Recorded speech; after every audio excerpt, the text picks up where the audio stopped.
Effectivement, c'est vrai qu'on sait que le régime crétois, maintenant c'est vraiment documenté, nous apporte une protection face aux maladies cardiovasculaires, au diabète, au cancer.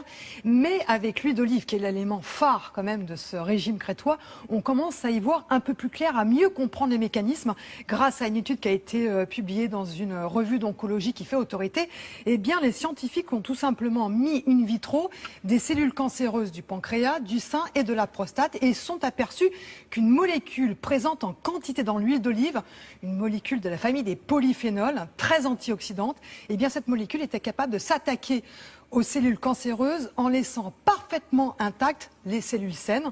Donc un mécanisme évidemment qui intéresse. Et là c'est prouvé. Ben oui, c'est un mécanisme qui intéresse. Alors ça reste in vitro pour l'instant, mais ça intéresse. In vitro, ça veut dire qu'il n'y a pas d'oxygène? Non, in vitro, c'est dans les éprouvettes. C'est-à-dire qu'on n'est pas sur l'expérimentation humaine, mais on est dans un travail en éprouvette, mais évidemment, ça excite, ces résultats excitent les scientifiques.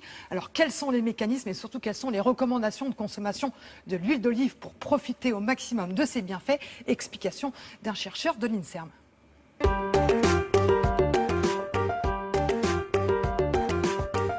Cette nouvelle étude réalisée aux États-Unis vient de montrer que lorsqu'on ajoute à des cellules cancéreuses un des polyphénols présents dans l'huile d'olive, cela conduit très rapidement à la mort des cellules.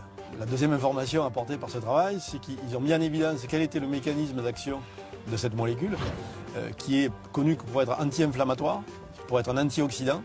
Et là, ils ont montré en fait que cette molécule bloque le cycle de développement de la cellule, et ce qui conduit à la mort des cellules.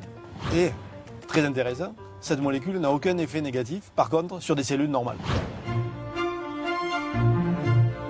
On constate dans le bassin méditerranéen que la fréquence des cancers, en particulier du cancer du sein, de la prostate, de l'utérus, mais aussi du côlon, sont beaucoup plus faibles que dans d'autres pays. Donc on peut penser que l'alimentation joue un rôle très important. Et bien sûr, dans l'alimentation méditerranéenne, l'huile d'olive pourrait jouer un rôle central dans ces mécanismes protecteurs.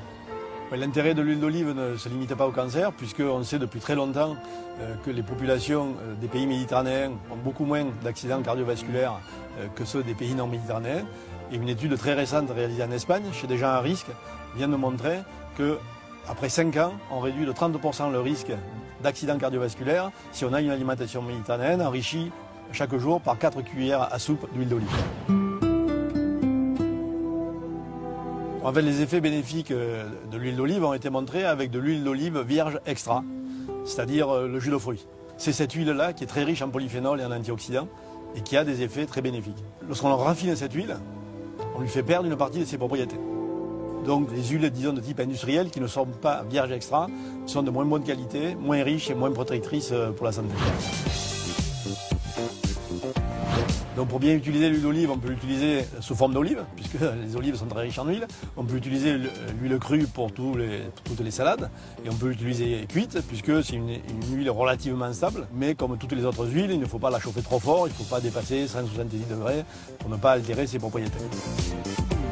Vous me disiez, en fait, il ne faut pas mégoter sur la qualité de l'huile d'olive parce que les bonnes huiles d'olive peuvent être parfois assez chères. Enfin, oui, absolument. Et puis, il faut bien les conserver parce que vous pouvez avoir une huile d'olive de qualité, de très grande qualité que vous payez cher. Mais si vous ne la conservez pas bien, elle perd ses qualités. Déjà, il faut la conserver entre 15 et 18 degrés. Il n'est pas nécessaire de la mettre au réfrigérateur. Et surtout pas comme on voit là dans des trucs transparents. Donc, pas de réfrigérateur comme l'huile de noix. L'huile de noix est instable, on la met au réfrigérateur. S'agissant de l'huile d'olive, on peut la laisser entre 15 et 18 degrés. Ensuite, un récipient hermétique qui ne laisse pas passer la lumière parce qu'effectivement, cette lumière va attaquer, va oxyder les polyphénols et les pigments dont on a parlé hier. Donc, ça dégrade sa qualité. Et puis, pareil, pour l'oxygénation, il faut vraiment un récipient hermétique bien fermé pour que l'oxygène n'aille pas altérer ses qualités nutritionnelles. Voilà, il faut en profiter. 4 cuillères d'huile d'olive par jour, on l'a vu.